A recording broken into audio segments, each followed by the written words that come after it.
Vamos lá, Código Aberto, seja bem-vindo com a gente. Super programa no ar com você, onde quer que você esteja, na sua sala, sofá da sala, vendo pela televisão, pelo smartphone, por um tablet ou no teu celular, eu não sei. O que importa é que você está com a gente aqui e agora. E o programa Código Aberto é esse programa adrenalizante, empolgado, porque nesse horário a gente se entusiasma com você para estudar a Bíblia de um jeito bem diferente. É isso mesmo. E a gente está rindo aqui porque chega esse horário da tarde, gente. E claro, esse programa, se você está assistindo a versão inédita, você está assistindo em pleno domingo, às 3 horas da tarde. E é óbvio que bate aquele soninho especial. Nós temos uma reprise na sexta-noite, mas eu já começo com a Sudaleife. Tá com sono, Sudaleife? Ah, um pouquinho, Está né? adrenalizado. Seja sincera. Eu comecei nessa empolgação toda para tentar Pra ver dar se uma me animação. contagia. Tá É. bom, animação total. Sudaleife, um sonho que você tem. É claro que o sonho é o céu, mas aqui no mundo, alguma coisa. Comprar um carro, viajar para um lugar, conhecer um país diferente, um sonho. Ser missionário, mas Ser me parece missionária? muito. que Mas eu legal. queria a E longo um lugar, prazo. agora me diga assim, o lugar mais radical que você imagina para ser missionária? Ásia. Na Ásia. Vou apertar mais. Aonde na Ásia que te chama a atenção? Não sei, Vietnã, Tailândia. Vietnã, uau, legal. É. Tailândia, daí Mas assim, também já é tenho amor turismo, pelo né? Oriente Tailândia. Médio. Ah. Gosto muito do Oriente. Você já esteve por lá? Não. Eu estudei no Líbano. Você estudou no Líbano, né? Que legal. E teu sonho é ser missionária. Tá Eu namorando um tenho- cara que também tem sonho Namoro. missionário? Qual é o Aham. nome dele? Rafael. Rafael? Tá bom, legal. Manda um abração pro Rafael. Olha o beijão sorriso, pro olha o Rafael. sorriso, olha o sorriso. Você sabia? Bom, não vou nem contar que a gente... Rafael foi meu aluno. Rafael foi teu aluno? Estão namorando faz tempo, firme, sério? Firme, sério. Gente boa, tá gente bom, tá. boníssimo, menino. Porque às vezes acontece aqui no Código Aberto, a gente fazer umas gravações, um programa Código Aberto, daí começa o namoro, termina o programa. Então, ó, Rafael, firmão, Não, assunto da lei. tudo certo. Em 3 meses não pode terminar. Não, Então, não terminaremos. olha, gostei. Amor, não terminaremos, Rafa. Falou a personalidade da mãe ali, ó. Senti a dona Darleide. Não. Espera 3 sucesso. meses depois. Fechou. Nayane. Oi, Isso pastor. mesmo. De onde veio teu nome, Nayane? Olha, eu Bonito. também não sei. Quem quis foi meu pai. Tá. Era entre Natane e Nayane. Mas só que meu irmão já chama Natan. E aí ia ficar Ó, muito nome parecido. bíblico aí, pastor. Aham. É. E eles já trocam, às vezes, o nome Natan e Nayane. Então, se Porque colocasse naturalmente é Natane, falar ou Daiane, ou Tailane, ou Nayane é diferente. Isso. Um sonho. Um sonho é formar em medicina e ser missionária na medicina. Ser missionário na missionária. Isso. Na medicina. Isso. Um lugar do mundo que você acha que um médico Na missionário. África. Na África. Tá bom. Gostei da saia, aí o desenho da saia aí. Pega um close ali, Representando o já Pantanal. trouxe uma obra de arte pintada na própria saia. A gente brinca aqui, né? Tá tudo certo, né? tudo certo. E namorado não tem ainda, então. Não. Mas o perfil vai ter que ser assim, tipo aí o da dona Sudaleife tem que ser missionário também. Sim. Com espírito missionário. Tá bom. Legal, Nayane. Vou pular o pastor que ele tá rindo demais ali, ele tá zombando demais nas risadinhas irônicas dele, que eu sei que ele tá só se armando. Eu vou deixar pro final. Fala, Tiagão, beleza? Tudo bom. Um sonho, Tiago. Cara, eu tô numa fase bem modesta de sonho, assim. Ah, só uma Ferrari morada. Não, é modesto, porém é importante. Eu sou pai. Uma Ferrari, modesto, mas tem que ser importante, porque isso é um sonho vazio, pastor. Gostei. Ó, Tá. eu sou pai há pouco tempo. Cara, eu vi teus filhinhos ali, que eles são novinhos. Sim, você um de tá... 3 e outra de 6 meses. O Daniel e a Ô, Malu. Tiagão. Meu sonho é ser o pai que eles mereçam ter. Cara, eu olho pra esse menino aqui, eu falo assim, eu lembro dele com uniforme de escola, ensino médio, lá no NASP, e agora Faz tempo. paizão. Faz muito tempo, faz 20 anos, né, cara? Ô, Tiago, você tá com quantos anos, Tiago? 36. 36, você tinha 16, mais de 20 anos, velho. E paizão aí, cara. O desafio da paternidade não é fácil não, né?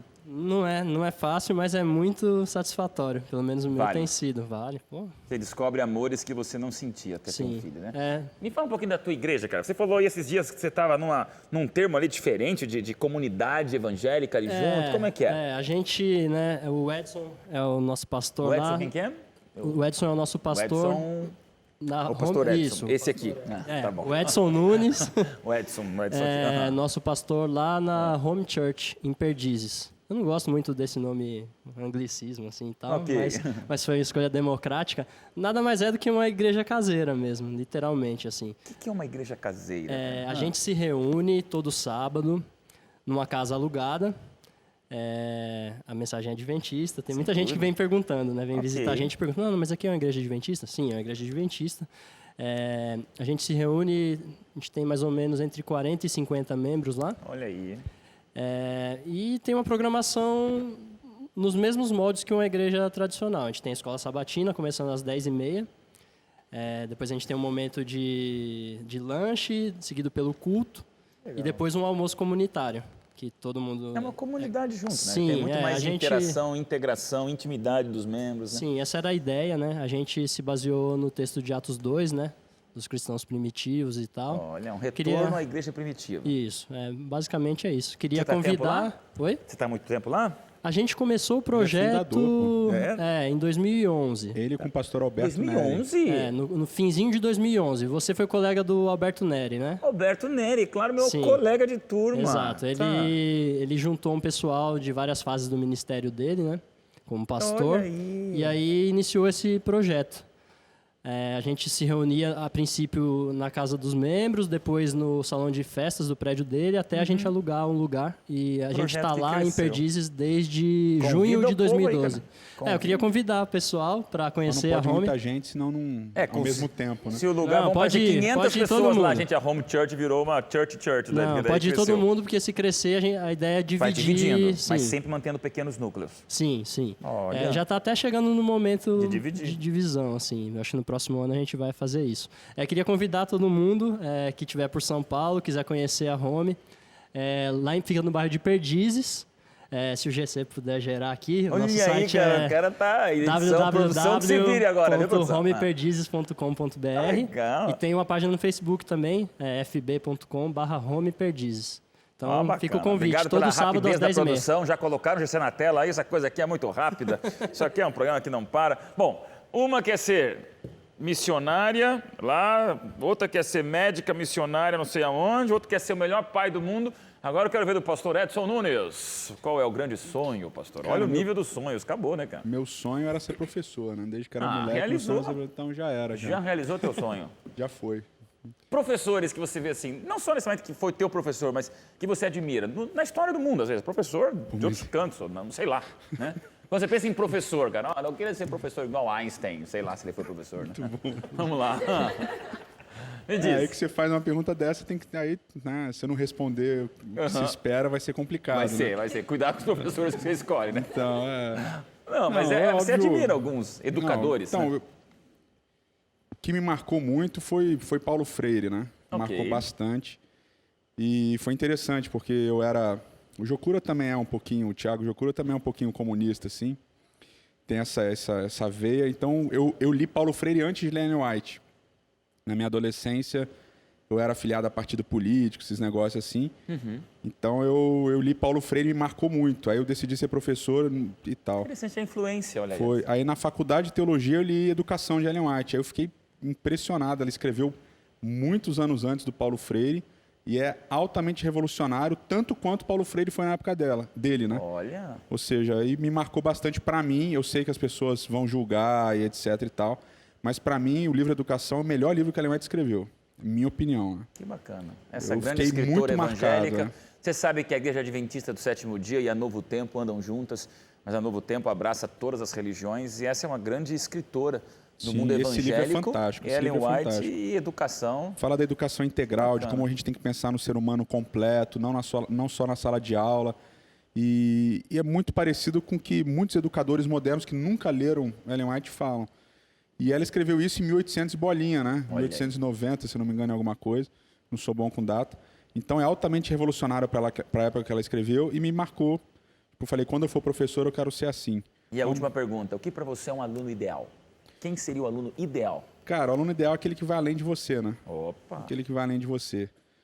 Você é a base e ele tem que construir para cima. Ele não pode ficar igual, né? Então, eu tenho excelentes alunos, muito bons mesmo. Os meninos que eu já mandei um abraço na primeira lição, que são estagiários lá, são fantásticos, extremamente brilhantes. Mas todos os meus alunos são muito bons. Mandar um abraço para eles, né? Bacana, Edson. Dou aula para o primeiro e segundo ano, então mandar um abraço para o primeiro e segundo ano. Para quem está se formando também, com chamado ou sem chamado. Existem aqueles que todos se um abraço. incomodam com alunos que queiram saber mais que o professor. E tem professores que se animam com alunos que querem saber mais que você. É melhor, então, né, isso cara? é bacana. Melhor. Parabéns O cara pela tem que ir visão. além de você, tem que ser melhor que você. Como que é a produção? Está me perguntando aqui. Quem quer ser teu aluno, como é que faz para entrar na fila? Que o povo está achando assim que você... Então, cara, tem que fazer vestibular na faculdade de teologia, cara. Lá no NASP, Engenheiro Coelho, é só entrar no site lá, que eu não sei qual é. Mas é o NASP Engenheiro Coelho. Eu não sei a data, não sei qual site, mas o pastor Edson... Vai estar no GC. Como é que é? Vai estar no GC. Põe um GC aí, ó. Vai estar no GC. Aqui, ó. Nesse momento, 3, 2, 1, site, tá aí. Vocês entram no site lá e se inscreve, faz vestibular e vai estudar teologia lá no interior de São Paulo, no Engenheiro Coelho. É muito bom, tem excelentes professores lá. Gente muito gabaritada, Marcelo Dias, Adriane Mille, tem o Lucas Iglesias, pastor Reinaldo Siqueira, Wilson Paroski.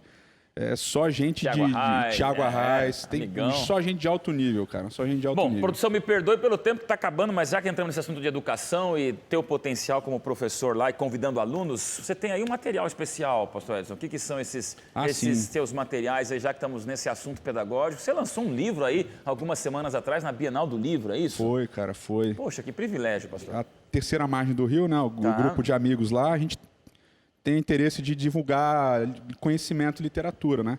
Então a gente se reuniu, o Leonardo Gonçalves, o Thiago Arraes, o Lucas Iglesias, o Felipe Valente e eu, e a gente começou a pagar do nosso bolso mesmo, dinheiro do nosso bolso, para traduzir livros e produzir livros. Então, na Bienal do Livro, numa parceria da terceira margem do Rio com a Unaspress, a gente lançou 3 livros, cara. Olha que beleza. Numa tacada só, já começou com 3. Esse daqui é o primeiro, extremamente importante. Chama Nosso Criador Redentor, Introdução à Teologia Bíblica da Aliança. É uma chave hermenêutica para entender o Antigo e o Novo Testamento. Então é um livro excelente, foi escrito por um teólogo adventista, por volta de 2005 ele foi lançado, é um dos últimos livros que esse autor escreveu, depois ele morreu. É um cara fantástico, esse livro é muito bom, eu uso nas minhas aulas, quem quiser estudar Bíblia, podia começar com a Bíblia e esse livro aqui também, aí, muito bom. Quer que eu vale dos outros também? Vamos lá, pastor. Aproveita. Esse é o meu, Poesia Hebraica Bíblica, uma introdução geral, baseado no meu mestrado. E esse é o seu? Esse é o meu. Para entender como é que funciona a poesia bíblica, mais fraquinho. Mas esse daqui, é verdade, esse daqui é do Lucas Iglesias, Encenação e Maldição, uma introdução às ações simbólicas dos profetas da Bíblia Hebraica. Excelente, baseado no mestrado dele também, um livro categoria alta aqui.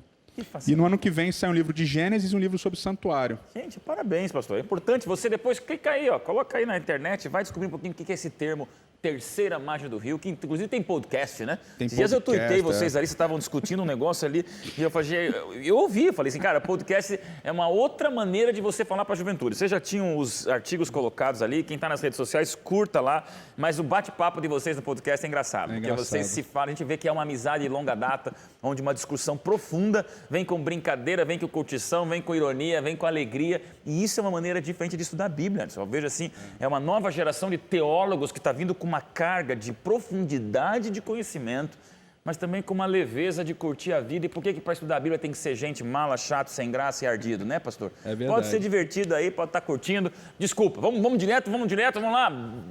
Dilson e Débora, agora vocês trocaram a camiseta, olha aí, ó. Dela passou para você, como que é o esquema aí? Né? Duas semanas atrás. Outra, ele colocou a minha. Parabéns. Bom ter vocês aqui com a gente. Nós vamos conversar um pouquinho mais, sejam super bem-vindos. Né? Obrigado, amigo. Tá aí o grande Sidão e Marquinhos, vocês com a gente também. Vamos para uma oração. Ora com a gente, Thiago. Vamos lá. Pai querido, muito obrigado por podermos estudar a sua palavra em boas condições aqui, podemos partilhar esse conhecimento e obrigado por aceitar se relacionar conosco, que é o que estamos aprendendo também nesse livro de Jó. Em nome de Jesus, amém. Amém, Senhor. Pastor Edson vai falar no segundo bloco, eu tenho só 4 minutos, então deixa eu esquentar a fornalha para você. Tiago, Nayane, Sudaleife, Deus suborna seus filhos. Um Deus que suborna. É possível, impossível? Essa frase tem a ver ou não tem a ver com quem a gente está estudando o livro de Jó? Deus já subornou você? Não, ele pode passar essa impressão, o texto, talvez, para alguém que esteja lendo, mas eu acho que Deus não precisa disso, né? Pelo menos do jeito que a gente conceitua Deus como um ser superior às criaturas, não sei se ele precisaria disso. Não foi essa acusação de Satanás para ele, né? Ah, claro que ele te ama. Você está dando tudo que ele quer, isso é suborno. Mas se fosse suborno, Deus só faz o que ele que a gente quer na nossa vida se a gente dá liberdade, abre as portas para ele fazer. Ele não faz nada que, se a gente, por exemplo, não quero que você não faz isso para mim, ele não vai, ele tem a liberdade de fazer, mas se você não consente, ele não faz. Então, como que ele pode subornar você a fazer uma coisa se você não quer?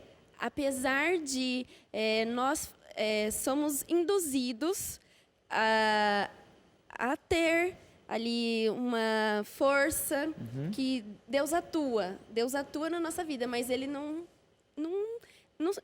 suborna a gente, não tem como ele subornar. Vamos lá, Sudali, você está namorando, vivendo aí o coração, o amor, o carinho, e quando a gente fala em amor, existe a expressão amor por interesses, né? E eu fico imaginando, não o teu caso, tá? Mas usando como ilustração, mas eu fico imaginando assim, Satanás olhando para Deus e dizendo, realmente, é fácil te amar porque é um amor por interesses. Você tem tudo, você está falando com um bilionário, com uma família linda, de filme, de sonhos, e o cara tem tudo certinho. E, de repente, Satanás, a pequena Deus, nessa situação de dizer, é muito fácil te amar quando tem tudo. Esse é o contexto desse desafio de Satanás com Deus? E é muito fácil de entender isso, porque na nossa vida espiritual é muito fácil estar bem com Deus quando as coisas vão bem.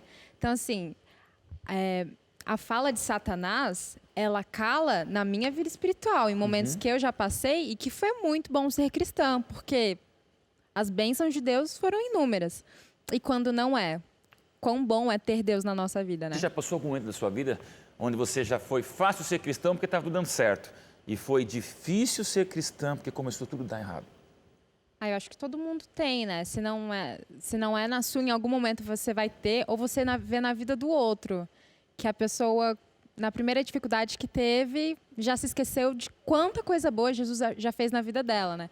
Ellen White tem o texto de não esqueçam... Como é que é o texto, gente? Não se esqueçam do quanto Deus foi bom no passado. Só temos a temer o futuro Isso, se nos esquecermos de como Exatamente, me deu um branco agora.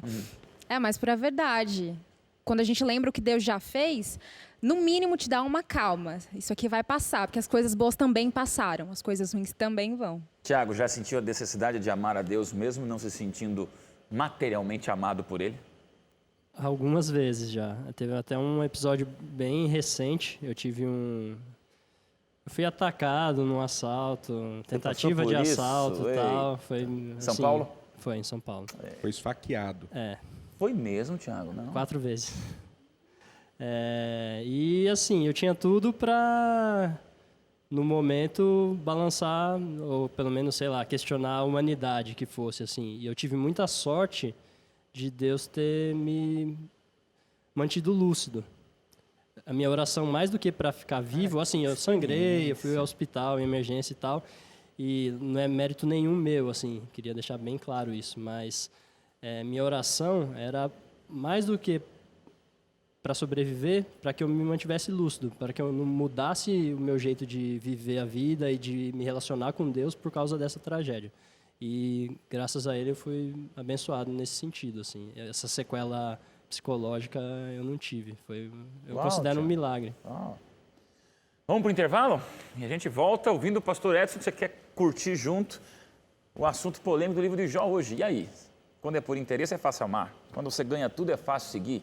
Um Deus que suborna, um Deus que monta uma cerca, um Deus que é insinuado pelo diabo por facilitar a vida de Jó, até você passar por uma situação assim como o Tiago e perceber que o mundo dá suas patadas na gente. Como que funciona isso? Não sai daí porque já já a gente volta.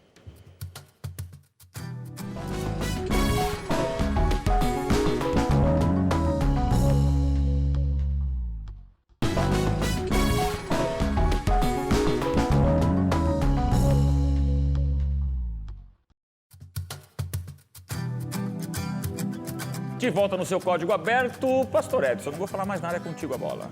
E aí? Que bola. E aí, que bola. Vamos lá, começou. Você já está com o quadrinho aí, a palavra é tua, peça. Já estou aqui. Mas a acusação de Jó, a acusação que Satanás faz de Jó, é uma acusação, quando a gente lê livros que falam dessa origem. Semana passada a gente falou sobre o grande conflito, né? Que é uma acusação recorrente, né, da injustiça, né, de Deus ser injusto. E aqui a acusação aparece lá no capítulo 1 de Jó, no verso 9.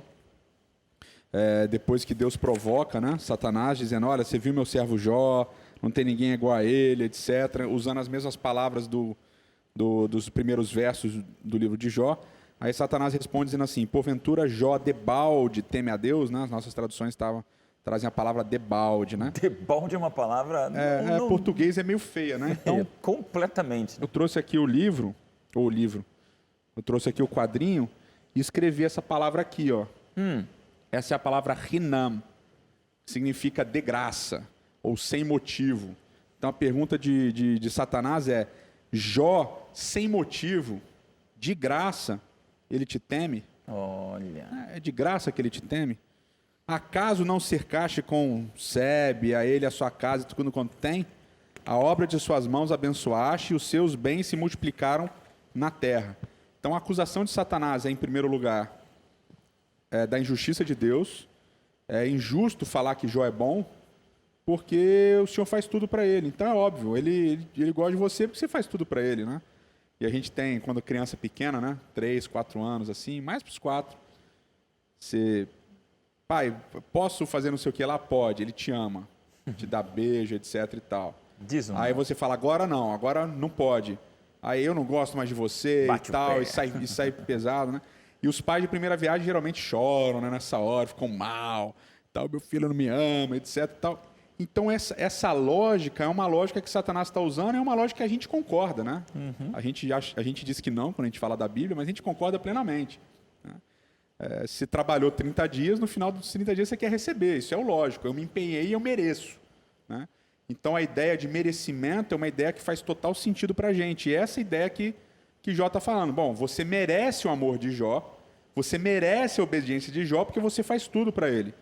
Então, obviamente, Jó vai te obedecer. Aí ele diz, a obra de suas mãos abençoaste, seus bens se multiplicaram na terra. Estende, porém, a mão, verso 11, toca-lhe em tudo quanto tem, e verás se não blasfema contra ti na tua face.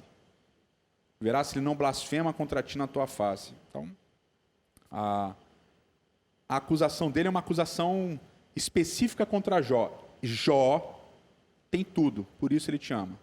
E a gente vai ver que isso muda no capítulo 2. Isso no capítulo 2 é diferente. A história é pesada, né? A gente já mencionou aqui outras vezes, na lição também apresenta isso. O relato que acontece a partir do verso 13 em diante é um relato... Eu vou ler rápido aqui, porque lendo rápido a gente mais ou menos percebe a intenção do narrador, né? Ele quer que seja tenso. Então, verso 13, né, capítulo 1. Sucedeu um dia em que seus filhos e suas filhas comiam e bebiam vinho na casa do irmão primogênito, que veio o mensageiro a Jó e lhe disse, os bois lavraram as suas jumentas, passeam junto a eles, de repente deram sobre eles os sabeus e os levaram e mataram seus servos a fio de espada, só eu escapei para trazer esta nova. Segunda parte, verso 16. Falava este ainda quando veio outro e disse, fogo de Deus caiu do céu e queimou as ovelhas e os servos e os consumiu, só eu escapei para trazer esta nova. Então você percebe que tem um refrão, né? Só eu escapei, um refrão que vai se repetindo. Então ele está marcando o ritmo do texto, esse refrão. E se você perceber, tem uma relação com tudo que apareceu do verso 1 ao 5. Né? Ele tinha filhos, ele tinha ovelhas, ele tinha bois, exatamente o que ele vai perdendo. Verso 17. Falava este ainda, veio outro e disse, dividiram-se os caldeus em 3 bandos, deram sobre os camelos e os levaram e mataram os servos a fio de espada, só eu escapei para trazer-te a nova. Verso 18. Também este falava ainda quando veio outro e disse... Todos um falando depois do outro e vai chegando, exatamente. Né? Então ele vai colocando um em cima do outro com um refrãozinho, para dar esse ritmo. Verso 18. Também este falava ainda quando veio outro e disse, estando teus filhos e tuas filhas comendo e bebendo vinho em casa do irmão primogênito, eis que se levantou grande vento do lado do deserto e deu nos 4 cantos da casa, o qual caiu sobre eles e morreram. Só eu escapei para trazer a nova.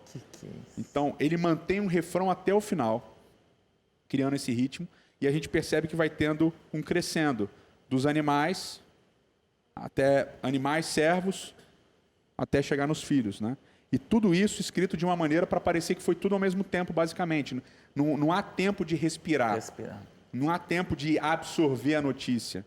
Né? Não há tempo da ficha cair. É uma coisa atrás da outra que vai acontecendo. A gente, isso é uma reflexão, a gente tende a falar que algumas pessoas passam pelo que Jó passou. Eu digo que raramente alguém passa pelo que Jó passou. É tudo ao mesmo tempo. É tudo de uma intensidade tremenda. Ele não perde... Ele tinha 500 bois e 500 jumentos, ele não perde 350. Todas. Ele perde 500 bois e 500 jumentos. Ele tinha 7.000 ovelhas, ele não perde 6.000, ele perde 7.000. Ele tinha 3.000 camelos, ele perde 3.000. Ele tinha 10 filhos, ele perde os 10 filhos. Ele perde tudo. Tudo ele perde assim. E o narrador faz isso para você, leitor, não absorver também a notícia. Tanto é que muitas vezes, e até leviano, a gente lê o livro de Jó, a gente passa tão rápido que parece que, nossa, coitado do Jó. Coitado? Coitado eu. Jó é 1000 vezes mais coitado. É desesperador o que acontece aqui. E é tão rápido que você lendo não consegue absorver. Então, a ideia do narrador, na minha opinião, é exatamente essa. Tipo, a gente não consegue absorver o sofrimento. A gente, quando as coisas vão acontecendo, a gente nem sempre consegue absorver, a gente não consegue pensar. As coisas na nossa vida, ainda mais hoje em dia, né? Uma coisa vai acontecendo atrás da outra, tanto as boas quanto as ruins, né? Que você não vai pensando. Quando você lê os primeiros versos de Jó, é a mesma coisa. Ah, Jó era íntegro, Jó era reto, ele tinha filhos, não sei o que lá, tal. Você não reflete, porque uma coisa atrás da outra. E aqui é uma coisa atrás da outra. Então, essa maneira como o texto vai te levando é para meio que te criar um desconforto mesmo. Peraí, deixa eu ler de novo. Foi muito rápido isso aqui, eu não entendi. Deixa eu ler de novo. Então, isso é muito interessante. Em 2 capítulos, do céu para o inferno da vida em todos os aspectos. É uma coisa... Ninguém passa por isso. Eu estou pensando aqui agora, né? Hoje em dia seria, sabe quando você está aquele grupo do WhatsApp, começa a chegar recado do mesmo jeito, tem, você vê um monte de mensagem chegando, né? Eu fico pensando assim, você perdeu teu dinheiro, você perdeu teus imóveis, todos os teus filhos morreram. Acabou. Na mesma hora, né? Na mesma hora. Você chega, mensagem, eu falo assim, gente, é muito chocante essa maneira. Fica até difícil você acreditar, né? Você vai ler de novo para falar, peraí, será que é verdade? Mas e ele falou, o autor quer. E veja, o pastor falou uma coisa assim, não é eu que tenho 900 mil reais na minha conta, agora eu tenho 200 mil reais porque o dólar quebrou. Não, é dos 900 mil você ter zero. Ele perdeu todo o patrimônio da vida. Se ele era um bilionário, não é que ele perdeu tudo, sabe? Ele não tem dinheiro, ele não tem herança. Um dia eu estava vendo uma coisa, pastor, que me chamou a atenção dessa questão da morte dos filhos, né?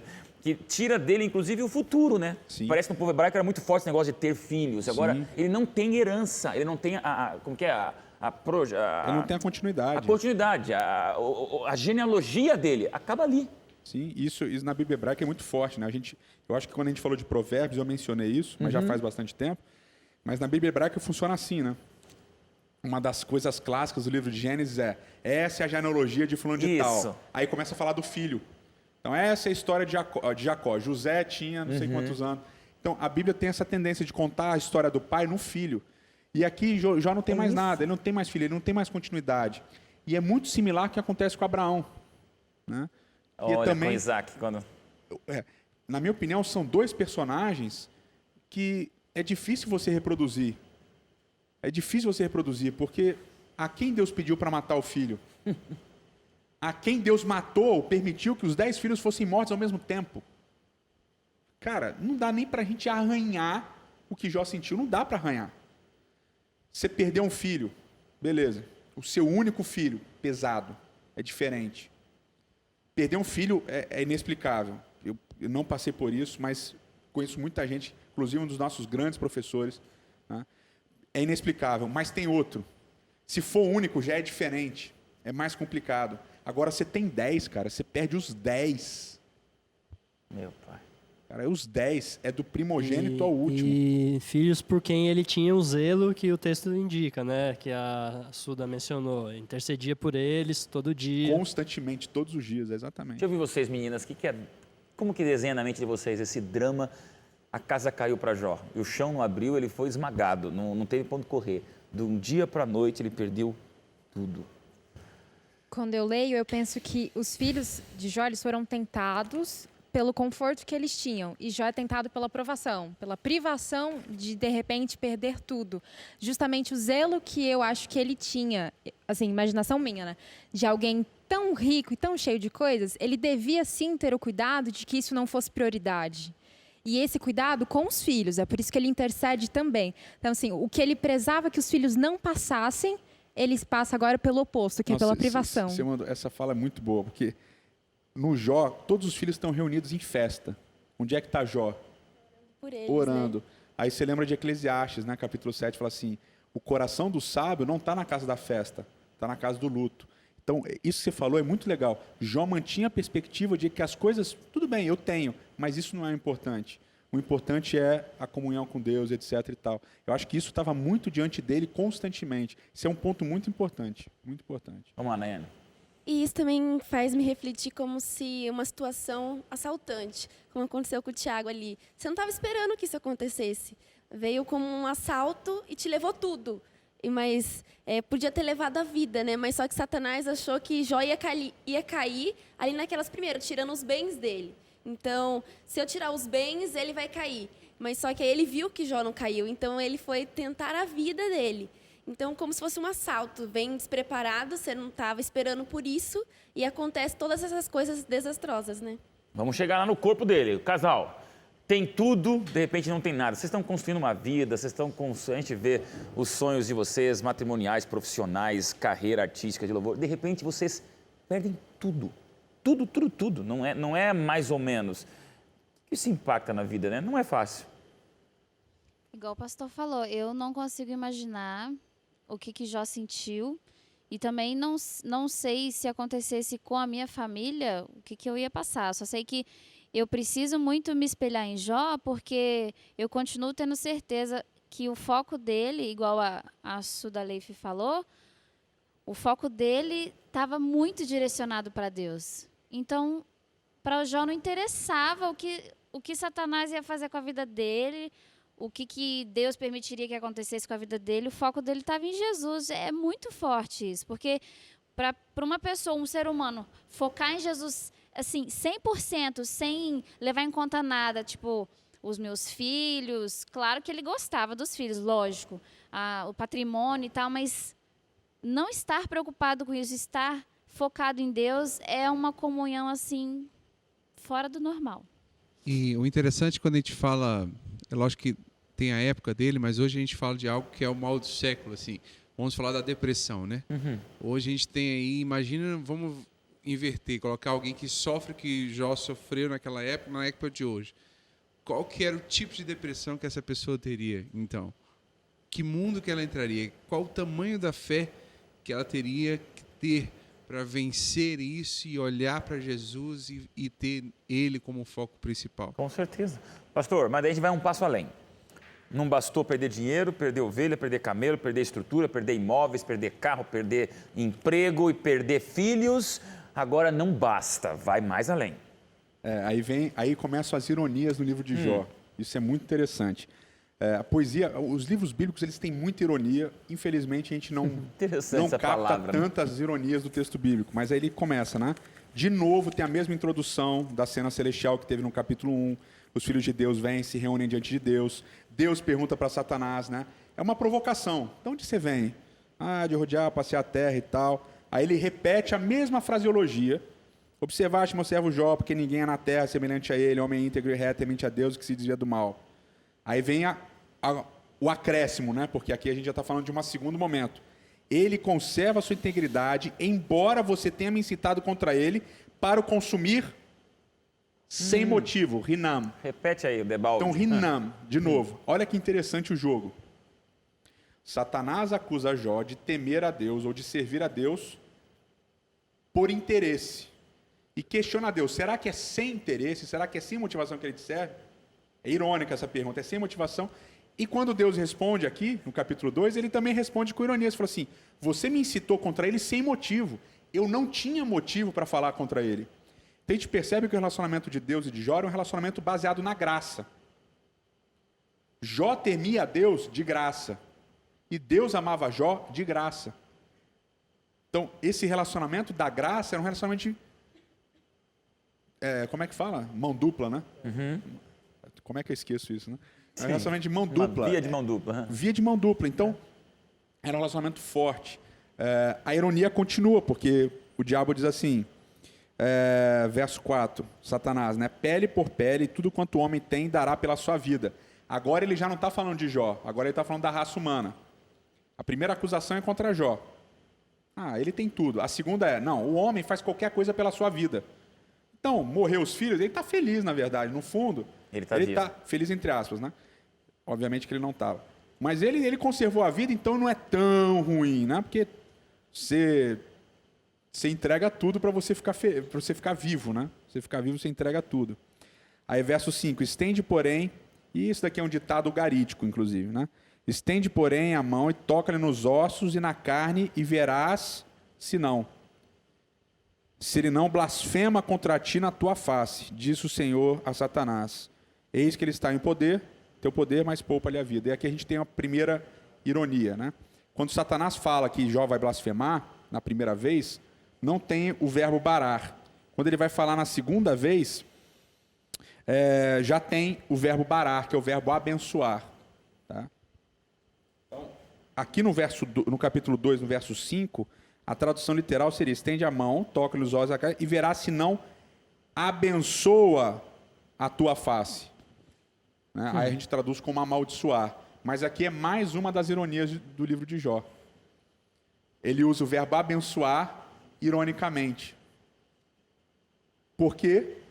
Porque em tudo que Jó fez, capítulo 1, depois que ele perdeu tudo, olha o que diz lá no verso 21 do capítulo 1. No saí do ventre da minha mãe, no voltarei. O Senhor deu, o Senhor tomou, bendito seja o nome do Senhor. Aí é a primeira vez que aparece o verbo barar. Bendito seja o nome do Senhor. Jó usa. Aí Satanás agora faz uma ironia. A mesma... Vamos ver se ele vai continuar te bendizendo.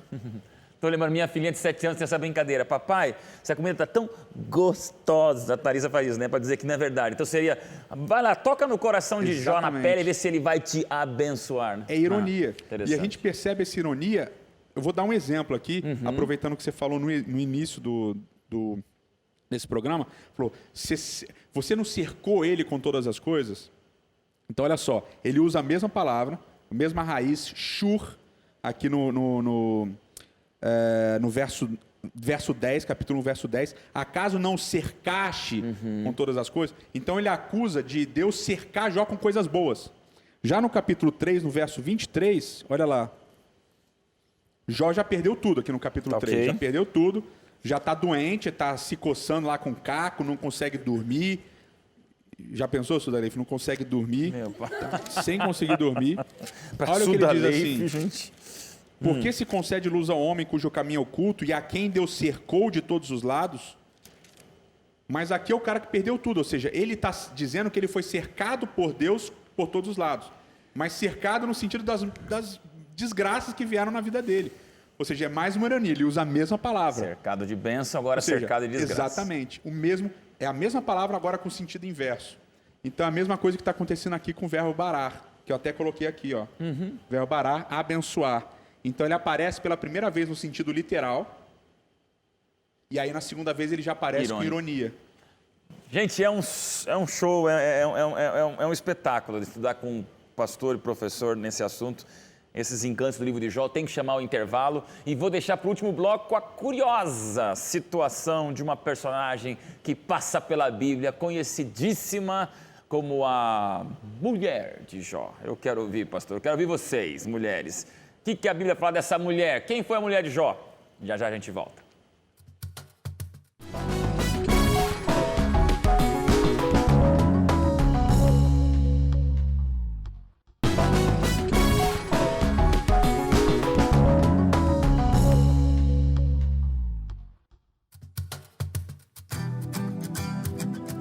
Do dia para a noite a casa cai, você perde tudo, perde filhos, perde sonho, perde o próprio corpo, doente, sofrendo, lamúrias, desespero, miséria.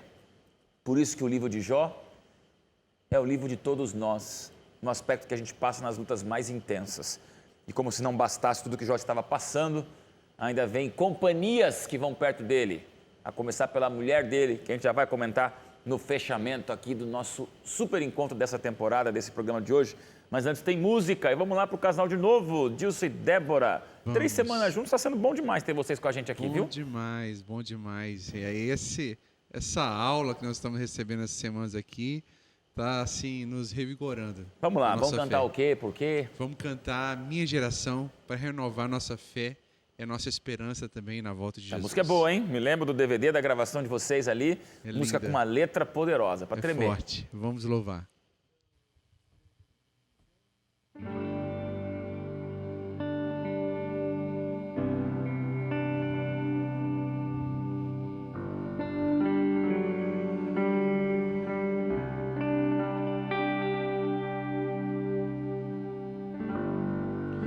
Eu sempre olhei pro céu, esperando aquele dia em que Cristo prometeu que este mundo voltaria.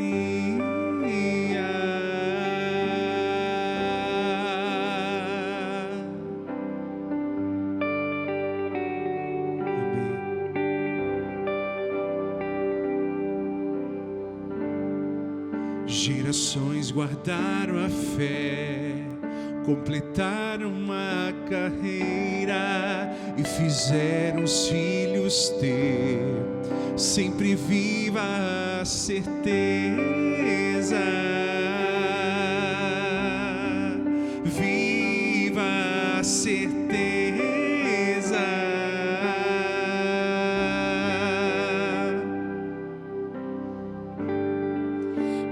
Geração vai ver a promessa se cumprir.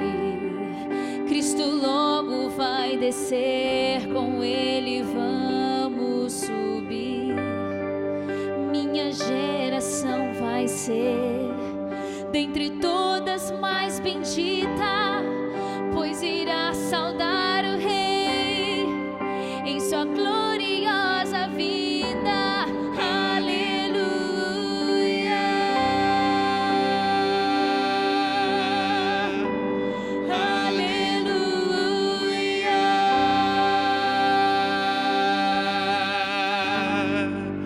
Boas novas vamos dar e alcancem toda a terra. Vamos juntos proclamar, pra voltar Jesus tem pressa. Meu Jesus tem pressa.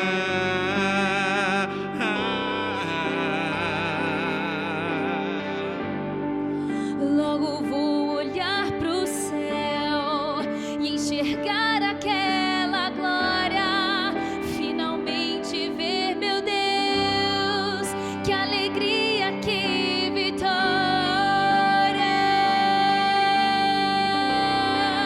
que vitória.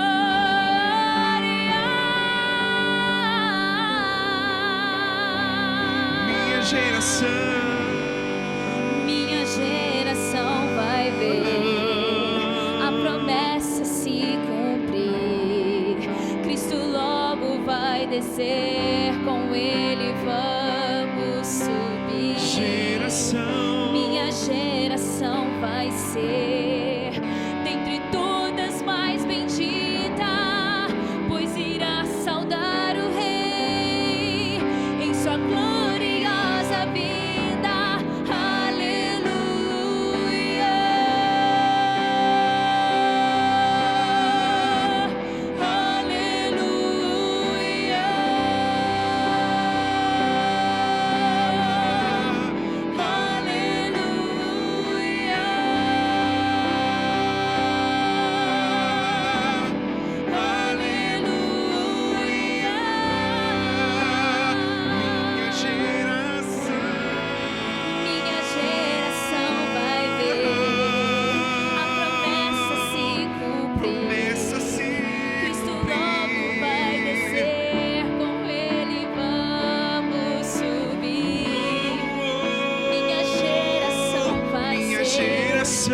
Dentre todas mais bendita, pois irá saudar o Rei, em sua gloriosa vinda.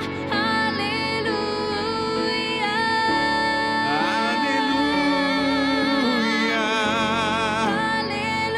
aleluia. Ora vem, Senhor Jesus.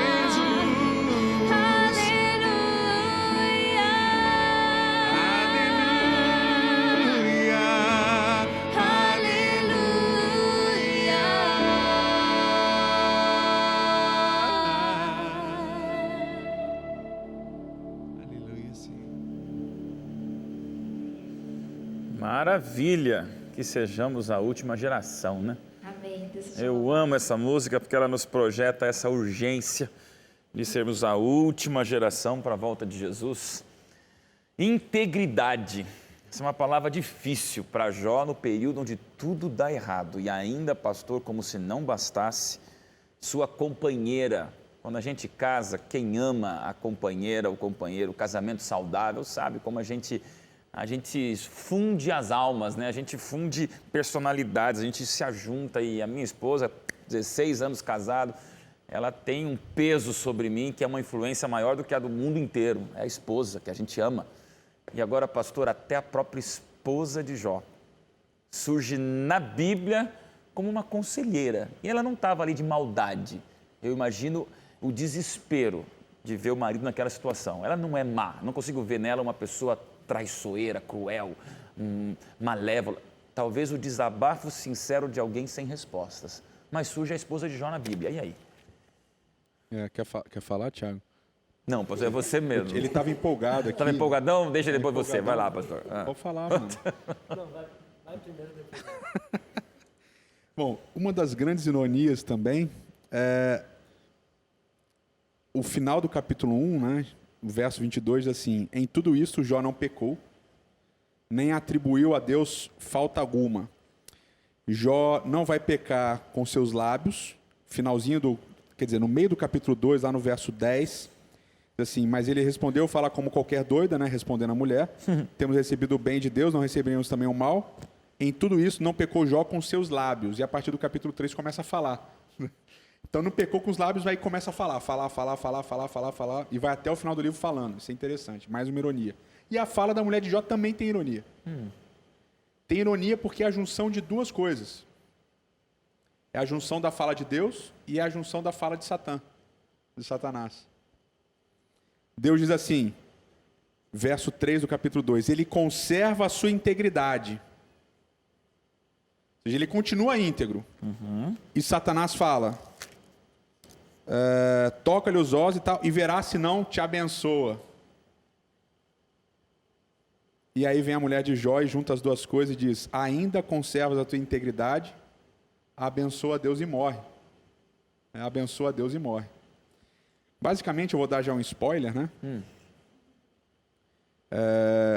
A mulher de Jó, ela não estava provocando Jó, né? Como às vezes a gente tem essa tendência de achar. Ela estava querendo aliviar. A gente demoniza a mulher de Jó. O que Satã queria? Que Jó abençoasse a Deus. E isso seria a prova de que Deus era injusto mesmo. Aí a mulher dele fala assim, abençoa Deus, e aí você vai morrer. Ou seja, vamos dar um fim para o teu sofrimento, eu não aguento ver você sofrendo. Sim. Então faz o que ele quer, abençoa aí e morre. Ou seja, ela está dando um conselho para acabar com o sofrimento dele, para aliviar o sofrimento de Jó. Né? Você imagina que ela também estava sofrendo, ela perdeu os filhos. Poxa. Ela perdeu todos os bens também. E a frase de Jó é muito pesada, Deus deu, Deus tirou. Bendito seja o nome do Senhor. Deus deu, Deus tirou, bendito seja o nome. Vem toda a desgraça na vida dele e ele fala, Deus deu bem, não receberemos dele também o mal? E nisso Jó não pecou com seus lábios. Ou seja, a maneira como Jó reage ao que está acontecendo é quase como se fosse uma anestesia, como se Jó tivesse anestesiado. Não, tá tudo bem. Tá tudo bem. Se coçando com cacos. Tá tudo bem. E a mulher de Jó fala assim, cara, não tá tudo bem.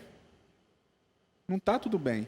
E o spoiler eu ia segurar o spoiler. Eu vou falar. O verso 6. Eis que ele está em teu poder, mas poupa-lhe a vida. Poupa-lhe a vida. Esse vai se tornar o grande problema de Jó no livro todo. Ele não morre.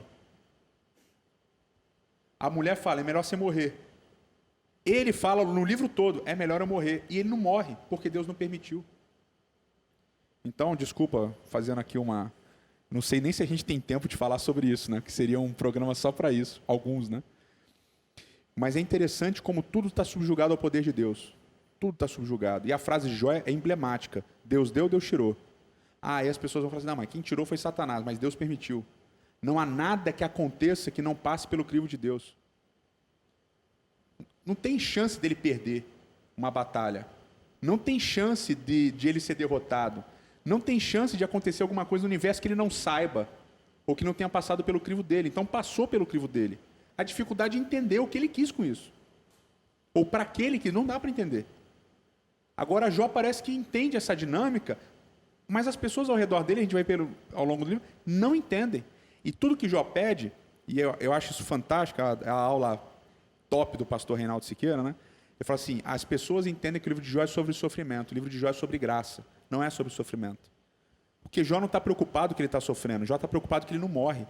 Ele prefere morrer, ele está pronto para morrer. Deus quer que eu morro, eu só não aguento ficar sofrendo. Por quê? Eu amo de graça, e ele me ama de graça. Então eu passo tudo, até morrer, eu só não entendo por que eu não morro. A pergunta dele é essa, por que eu não morro? Por que eu nasci para sofrer? Eu amo a Deus, eu estou com ele sempre. E ele está com Jó sempre, é de graça, o relacionamento dos dois é de graça. Então essa é a palavra que norteia o livro de Jó do início até o final. Que lindo, é a graça. Você. E a mulher de Jó entra nesse, a gente amaldiçoa a mulher de Jó, né? Mas ela entra nesse contexto com... O narrador coloca ele enfatizando o problema. O problema é, Deus não permite que ele morra. Deus fala, poupa-lhe a vida, ele não vai morrer. Isso é um spoiler do livro, ele não vai morrer. Aí vem a esposa de Jó e fala assim, o melhor é que você morresse. Ou seja, para você morrer, o que você tem que fazer? Abençoa a Deus, aí você morre. Porque quem amaldiçoa o nome de Deus, a gente já sabe pelo Antigo Testamento todo, amaldiçoa o nome de Deus, morre. Então ele fala, abençoa e morre. E Jó não faz isso em nenhum momento. Queria continuar mais 2 horas o programa. A produção, aumenta aí o programa na grade da TV Novo Tempo, porque é um assunto que vai longe, não vai dar nem tempo de vocês darem tchau. Então só dá um tchauzinho para a câmera assim, mas era bom a gente escutar isso, porque realmente, pastor, eu fico pensando assim, a mulher de Jó talvez seja uma porta-voz de todos nós. Eu tinha muita angústia em ler a mulher de Jó, até preguei contra a mulher de Jó, até o dia que minha esposa perdeu a mãe dela num acidente. E aí quando você vê a morte cruel, injusta, imprevisível, maldosa, tudo que você pensa de Jó e não chega aos pés de um pai que perdeu 10 filhos e uma mãe que perdeu 10 filhos. Pensa numa mãe que perdeu toda a sua prole. Não é brincadeira, gente. Então ela é uma porta-voz do nosso desespero, da nossa angústia. Jovem, que bênção. Jó é o livro da graça. Nós estamos vivendo essa graça. A gente volta semana que vem e vocês continuam conversando um pouquinho sobre essa angústia, que a gente vai falar ainda mais sobre esse sofrimento de Jó. Agora chegamos no momento de começar a tocar nas feridas mais profundas desse livro extraordinário, para você entender, jovem, você não é o único padecendo. Teu travesseiro não é o único que umedece de lágrimas. Teu desespero não é o único de perguntas sem respostas. Você não está sozinho nesse universo de pessoas, muitas vezes abandonadas pelo pecado, mas você também não está sozinho. Nessa esperança que nos abraça de um Jó que ainda diz, eu não sei de onde tira a força, Deus tirou, eu ainda abençoo esse Deus. Isso é fé, isso é esperança, isso é força, isso é poder, isso é revolução. Jovem, não falta o próximo programa, que nós vamos chegar ainda mais fundos na nossa programação aqui, discutindo o sofrimento de Jó. O que vocês iam falar agora, a gente começa na próxima semana, não esqueçam, passa só 7 dias, rapidinho, e a gente volta para continuar estudando esse extraordinário e dramático livro de Jó, porque aqui na Novo Tempo tem espaço para você sonhar, para você ser salvo, para você ser eterno. A gente se encontra no próximo programa Código Aberto, estudando a Bíblia de um jeito bem diferente. Eu te espero lá.